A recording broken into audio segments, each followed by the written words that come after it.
देखें, कोई जमीन कैसी होती है, कोई जमीन शापित होती है, खून की प्यासी होती है। कई बार ऐसा होता है ना, कोई व्यक्ति देखो बहुत अच्छा व्यापार चल रहा होता है किसी व्यक्ति का, तो वो क्या सोचता है, अपन जमीन खरीद ले, घर खरीद ले। तो ऐसे समय में ये होता है का मतलब बहुत अच्छा व्यापार चल रहा है, हर महीने 2-3 करोड़ रुपए कमा रहा है समझो, उसने कई जमीन खरीदा और क्या हो रहा है, उसकी संपत्ति बढ़ते जा रही। पर क्या होता है, अचानक ऐसा कुछ होता है कि वो एक खेत या घर या कोई जमीन का टुकड़ा खरीद लेता है जो कि शापित होता है। तो वो एक जमीन का टुकड़ा क्या करता है, उसने इसके पहले खरीदी हुई जितनी करोड़ों की संपत्ति है वो सब बर्बाद कर देता। चलता हुआ पहले तो जो उसका इनकम सोर्स है, जहां से उसका व्यापार चल रहा है, उस व्यापार में वो दिक्कत उत्पन्न करेगा, परेशानी उत्पन्न करेगा, व्यापार ठप पड़ने लगेगा, धन आगमन के जो मार्ग है वो बंद करेगा। अब जब धन आगमन के मार्ग बंद हो गए तो क्या होता है, इंसान को मतलब रोटेशन चलाने के लिए उसको जमीन बेचना पड़ेगा। चलो अब ये जमीन बेचूंगा, व्यापार में लगाऊंगा, स्थिति ठीक होगी। फिर वो दूसरी जमीन बेचता है, फिर वो सोचता है दूसरी जमीन लूंगा, फिर उसको लगाऊंगा, फिर ठीक होगा। वो इसी आस में जमीन बेचता रहेगा, जो सोना है सोना बेचेगा, जमीन बेचेगा। एक समय ऐसा आ जाता है कि सब कुछ बेच चुका होता है, पर उसके ध्यान में ये नहीं आता है कि वो एक जमीन का टुकड़ा है ना, वो उसी को नहीं बेचता, बाकी सारी संपत्ति बेच देता है, वो उसी को नहीं बेचता। ऐसा प्रभाव डाले रखता है, ठीक है। और फिर धीरे धीरे क्या होता है, संपत्ति बिक जाती, फिर उसको बाहर से कर्जा लेना पड़ता। या फिर ऐसी बुद्धि घुमाता है, आपके पास संपत्ति है, आप चाहे तो संपत्ति बेच के सब ठीक कर सकते, लेकिन वो क्या करता है, कर्ज लेने लगाता है बाहर से। अब वो कर्ज लेके ऐसा होता है, कर्ज वाली इतनी स्थिति बन जाती है कि उसकी पूरी संपत्ति बेच के भी कर्ज नहीं चूकता। इस तरह से एक ऐसी संपत्ति अगर आपके पास आ गई तो वो आपको पूरा बर्बाद कर डालती है। इसलिए विशेष ध्यान रखना होता है, शापित जमीन इंसान के बर्बादी का कारण बनता है। एक शापित जमीन अगर आपके पास आ जाए ना, मान लो जैसे किसी की कोई जमीन है,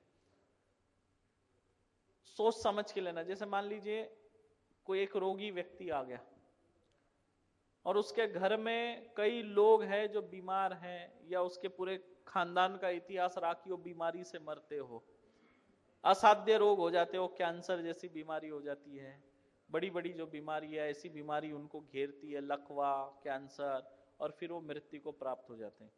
और वैसे परिवार से जब आप संपत्ति खरीदते हैं तो उसकी शांति करना जरूरी है। अगर उसकी शांति नहीं हुई तो जो उसके परिवार पे चल रहा था वही आपके परिवार में एंटर कर जाएगा।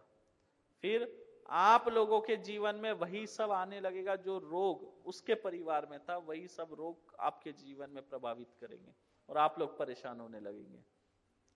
तो जमीन या घर जब लेते हैं ना तो बहुत सोच समझ के लेना।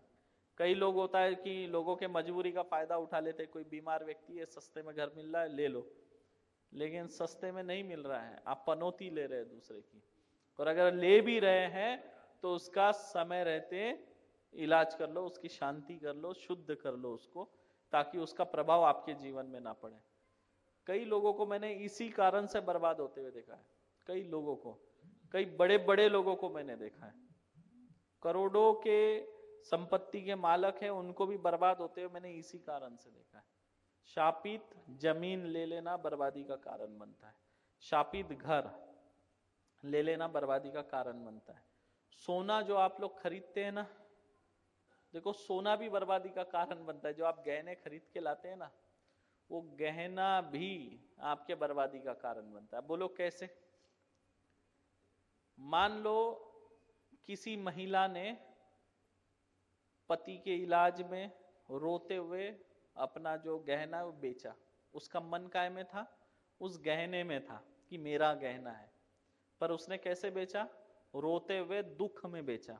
और वो गहना किसके पास चला गया? सोनार के पास। अब सोनार ने क्या किया? उसको चमका के वापस से बेचने के लिए लगा दिया। अब आपने उस सोने को खरीदा, आपने मेहनत से खरीदा, अपने मेहनत के पैसे दिए, पर दुख से आया वाला सोना आपने धारण कर लिया, बस वहीं से आपकी बर्बादी चालू होगी। देखना सोना बहुत से लोगों को फलित नहीं होता है। लोग सोना खरीदते उसके बाद एकदम से परेशानी चालू हो जाती है। तो धातु भी जब खरीदा जाता है तो शुद्ध करके ही उसको धारण करना चाहिए, क्योंकि धातु सोना सबसे शापित है, कला लक्ष्मी का वास है सोने के ऊपर। ध्यान रखना, सोना बहुत शापित धातु है।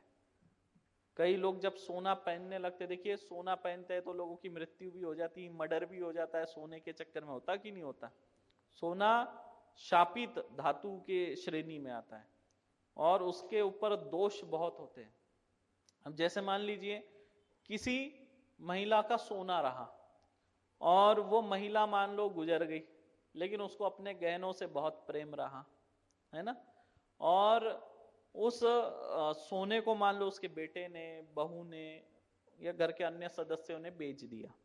अब वो गया सोनार के पास, अब वो सोना हो सकता पिघल के दूसरा गहना भी बन गया हो, लेकिन धातु कौन सा रहा, उसी महिला का रहा जिसने जीवन भर उस सोने को अपने शरीर पर धारण किया हो।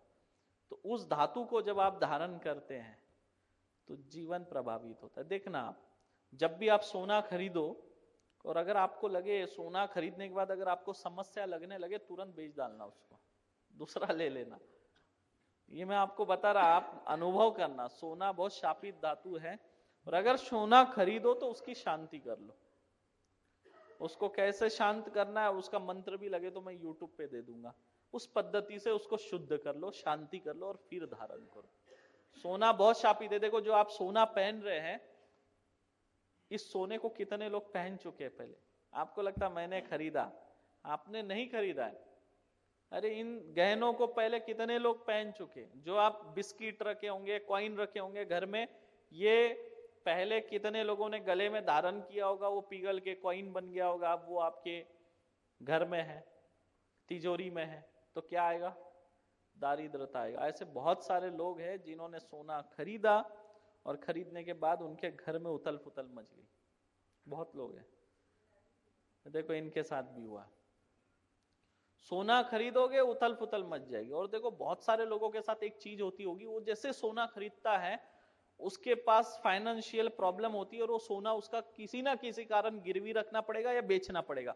ये स्थिति जिसके साथ बनती हो तो वो समझ लो उसने आज तक किसी ना किसी महिला का ही जो गहना है वो खरीदा है, मतलब किसी और का वो सोना रहा है और वैसा ही सोना आपने खरीदा है, या उससे पिघल के बना हुआ गहना ही आपने खरीदा है जो आपके जीवन को प्रभावित कर रहा है और वो आपके पास रहना नहीं चाहता। क्योंकि सोने के साथ जिसका वो सोना था उसकी ऊर्जा भी आपके पास आती है।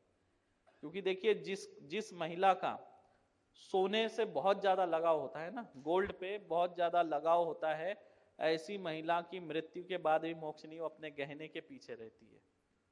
ये वास्तविकता है। और फिर उसकी जो आत्मा है वो गहना या वो सोना या वो धातु जिसके भी पास गया हो वो उसको परेशान करती है। देखिए अगर आपकी किसी पे भी अगर कोई कामना रह गई हो, इच्छा रह गई हो, है ना, लगाव रह गया, जैसे मान लो बच्चे से बहुत ज्यादा लगाव है, सोने से लगाव है, किसी संपत्ति से लगाव है, कई बार लगाव होने के वजह से मोक्ष नहीं मिल पाता, उसके प्राण उसी में रह जाते। सोना है, सोने से बहुत लगाव है, तो उसकी आत्मा उस सोने के इर्द गिर्द ही भटकते रहती है और प्रेत योनि को प्राप्त हो जाते हो, इस वजह से मोक्ष नहीं मिल पाता। तो सोना जब भी खरीदो तो उसको शुद्ध करो, नहीं तो बहुत पछताओगे। और आप लोग जो बोल रहे ना मेरा सोना है बताओ कौन गारंटी दे सकता है ये आपका सोना है। आपके पहले इस सोने को ना जाने कितने कितने वर्षों किसने पहना होगा, कोई अंगूठी बना के पहना होगा, कोई मंगलसूत्र, कोई चैन बना के पहना होगा, कोई कान की बाली बना के पहना होगा, आपको क्या पता। और आज वो आप धारण करे हुए। देखिए सोना आपका ही आप नहीं बोल सकते, है ना। वैसे ही जमीन का टुकड़ा आप ये नहीं बोल सकते कि ये मेरा है, आपके पहले भी ये किसी और का था। तो जमीन में भी दोष होता है, तो जमीन के दोष भी जो है वो हटना बहुत जरूरी होता है। अगर जमीन के दोष नहीं हटे तो आपके बर्बादी का कारण बन जाता है। और ये होते मैंने बहुत सारे लोगों को देखा है, करोड़ोंपति लोगों को देखा है, बर्बाद हो गए सिर्फ जमीन के चलते। अब देखो इनकी जो जमीन है ना, शायद ये पंडोकर के पास गए होंगे, लेकिन उसने ये नहीं बोला होगा कि ये आपके मृत्यु का कारण बनेगा। मैंने ये बताया वहां पे लड़ाई हो चुकी है, लेकिन इस बार लड़ाई होगी तो इनके सर पे